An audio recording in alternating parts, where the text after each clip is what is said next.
Bonjour, bonsoir, je suis Roger Noisy, psychologue de formation, coach de vie, catalyseur de destinée. C'est un réel plaisir toujours pour moi de venir partager quelques minutes avec vous sur des sujets qui nous semblent dignes d'intérêt. Aujourd'hui, je parlerai d'un sujet qui me semble très important.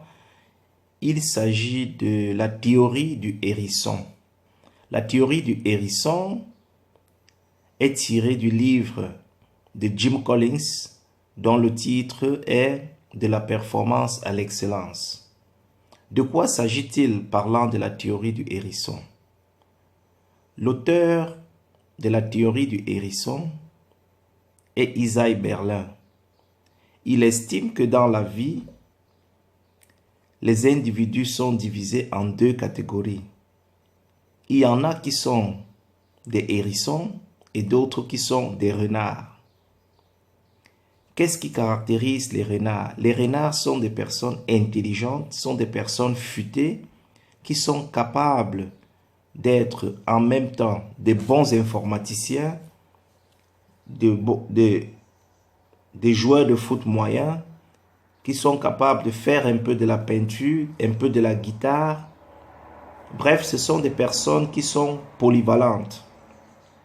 Leurs aptitudes cognitives, intellectuelles, mentales et physiques leur permettent de s'exprimer dans plusieurs domaines dans la vie. Mais seulement, aucun de ces domaines ne leur permettra véritablement de connaître une percée. A contrario, les hérissons sont des personnes qui ne disposent en réalité que d'un seul don ou d'un seul talent, mais ils l'ont tellement travaillé à l'excellence au point où ils sont aujourd'hui connus par rapport à ce don ou à ce talent. Revenant un tout petit peu sur la théorie du hérisson, le hérisson est un animal qui n'a pour seule défense que ses piquants. Et aussitôt qu'il sent venir un danger, il se met tout simplement en boule.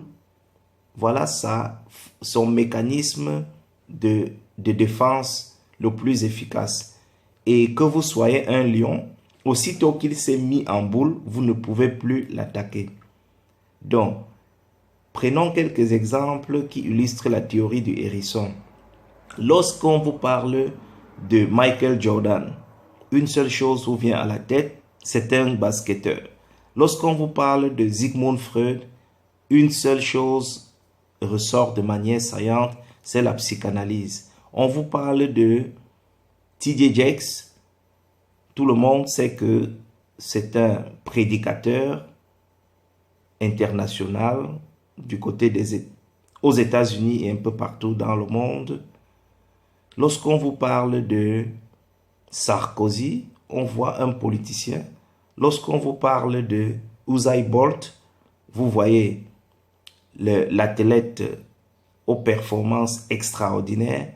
Bref, lorsqu'on va vous parler des individus, il faudrait que vous puissiez rattacher directement par rapport au domaine dans lequel ils ont excellé. Voilà un peu quelques illustrations de la théorie du hérisson. J'espère que vous avez aimé cette vidéo. Partagez-la. Passez un agréable dimanche. Merci.